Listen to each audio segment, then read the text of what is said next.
Okay, so let's try an example with how we can find or use scalar surface integrals to find the mass of a thin shell.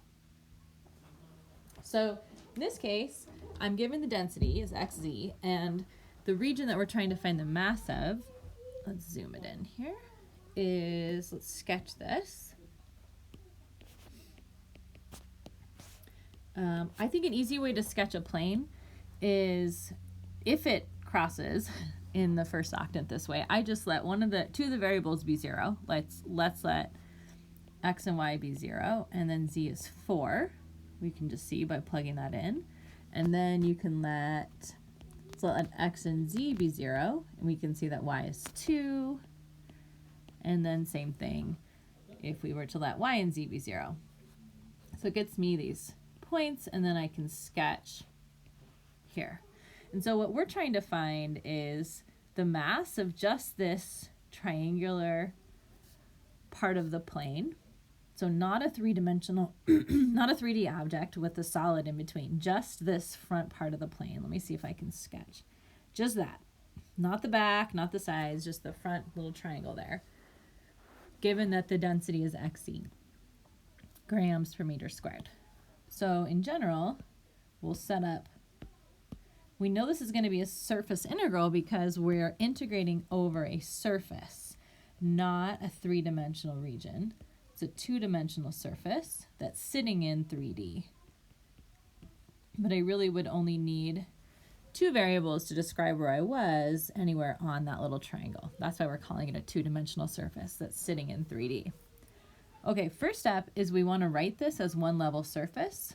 So I want to write 2x plus 2y plus z equals 4 is the same as g of x, y, z equaling 4, where we're letting g of x, y, z just be 2x plus 2y plus z. Now I'm going to project the surface on one of the coordinate planes and find p. So we're going to do this example two different ways just so you can see how this plays out. Let's start by doing it on the xy plane first. So we just imagine projecting down here onto the xy plane, and really what we're going to do then is we'd like to add up and do our integral over that little yellow region, which is the shadow. But we're going to need the Jacobian to help us take into account the fact that the blue area is not equal to the yellow area when we flatten it down like that. The Jacobian will help us account for that. So let's let p hat just be k hat, which means I've chosen to project onto the xy plane. And now I'm going to rewrite ds. So I need to find the gradient of g. In this case, that's just going to be 2, 2, 1. And then I need to find the magnitude of the gradient, which is square root of 9, which is just 3. And I need to find the dot product between the gradient and my vector p, which in this case is just k hat. When I take that dot product, that's just giving me the k component. It's just giving me this, which is just 1 in this case. And so now I can rewrite ds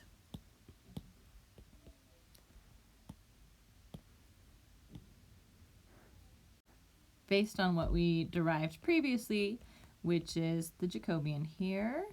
Doing this dotted with k, just rewriting the formula here. You replace that k hat as whatever you're letting your p be. Okay, dA, which is going to be 3 over 1 dA. Okay, good.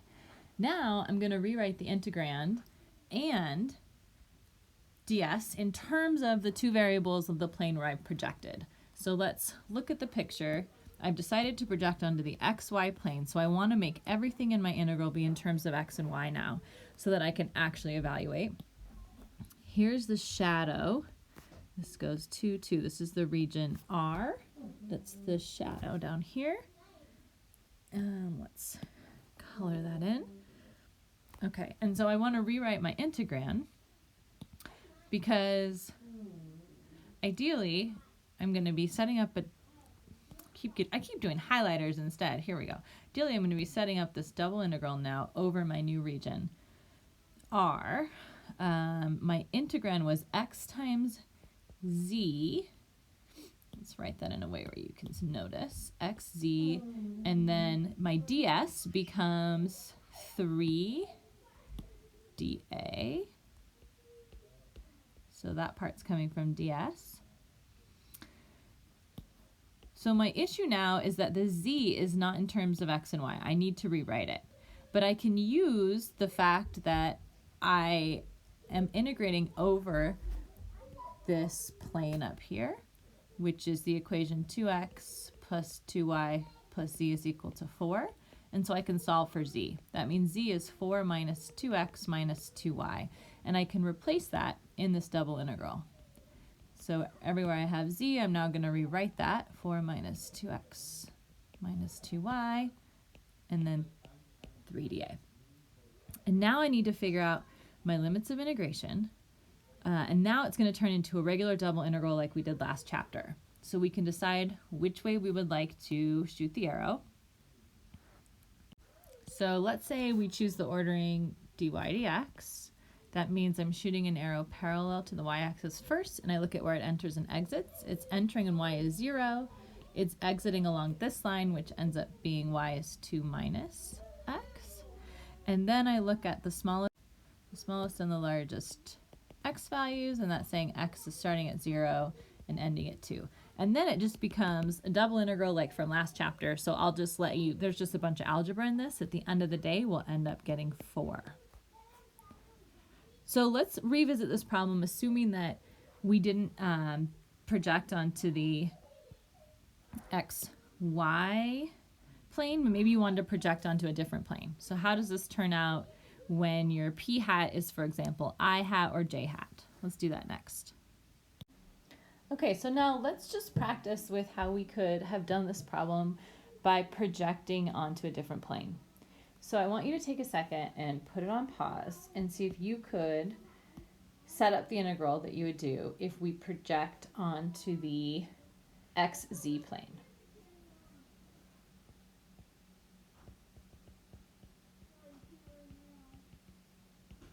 Okay, so here's what's going to change.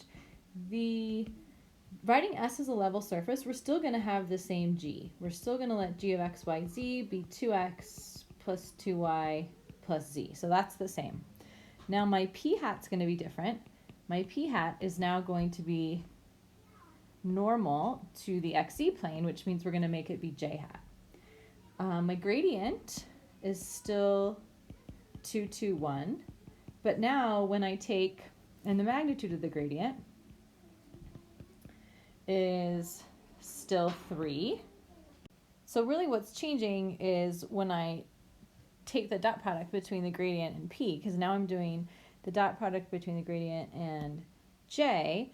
And just as a reminder, because sometimes people are forgetting how we're doing this, this is just the vector 0, 1, 0.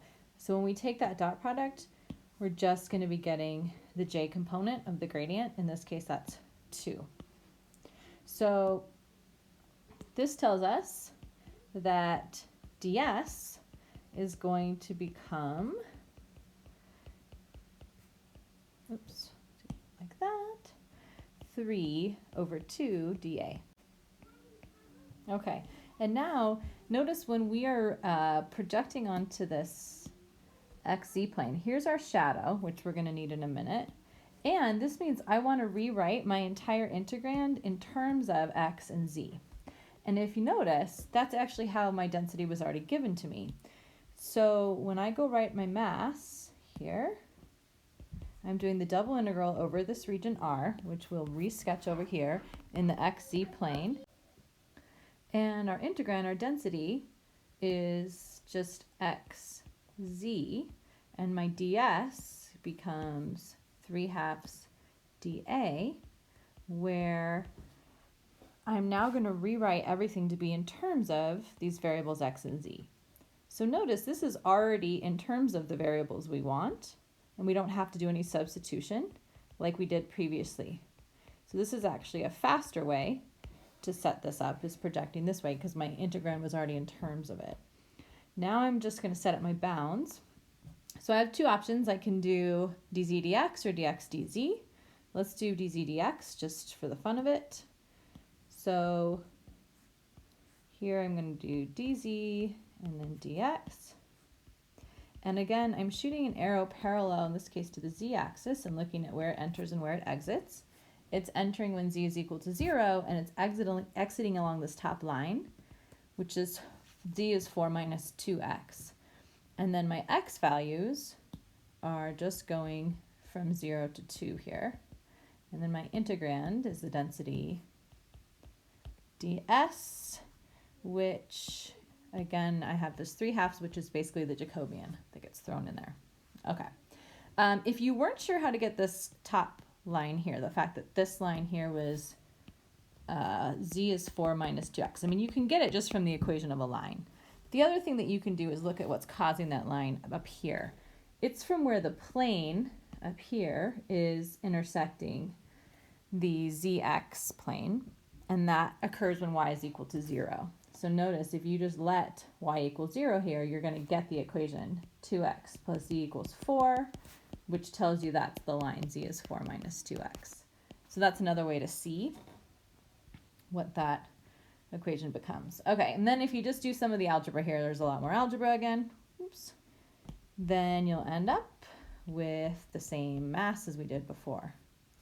Okay, and you can try it again if you'd like to practice. You could also try setting this up by projecting onto the zy plane. But let's go on to another example.